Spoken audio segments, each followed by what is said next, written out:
The Ethereum Foundation has made another massive move, offloading 10,000 ETH worth $23 million to treasury management firm Bitmine in their latest over-the-counter deal. This marks the second consecutive week of major sales by the foundation, following a clear pattern of reducing their Ethereum holdings through private transactions with institutional buyers. The foundation's recent selling spree has raised eyebrows across the crypto community, with many questioning whether this signals urgent funding needs for operational expenses or strategic development initiatives. These large-scale disposals are happening at a time when ETH is trading around $2,300, down 0.2% in the last 24 hours. While over-the-counter deals typically minimize immediate market impact, the consistent pattern of weekly sales could indicate a more systematic treasury management strategy.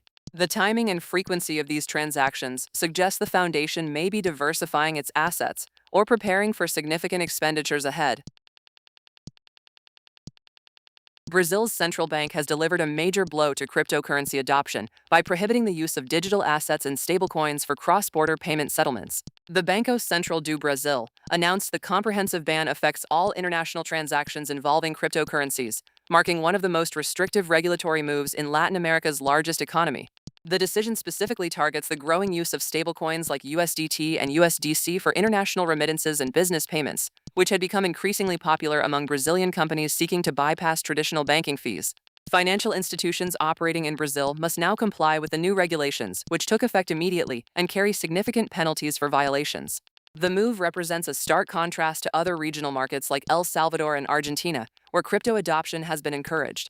Industry experts warn this could push crypto activity underground and potentially harm Brazil's competitiveness in the digital economy. The ban comes as Brazil continues developing its own central bank digital currency, the digital real.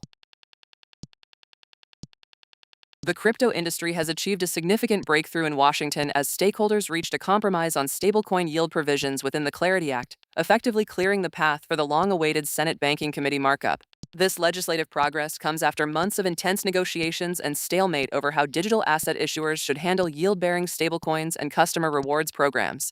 Coinbase chief executive Brian Armstrong publicly urged lawmakers to move forward immediately with the markup process, emphasizing that the industry consensus represents a rare opportunity for bipartisan progress. The compromise addresses key concerns about consumer protection while maintaining innovation incentives for stablecoin issuers operating in the United States. Industry observers note that this development could finally provide the regulatory clarity that crypto companies have been seeking for years.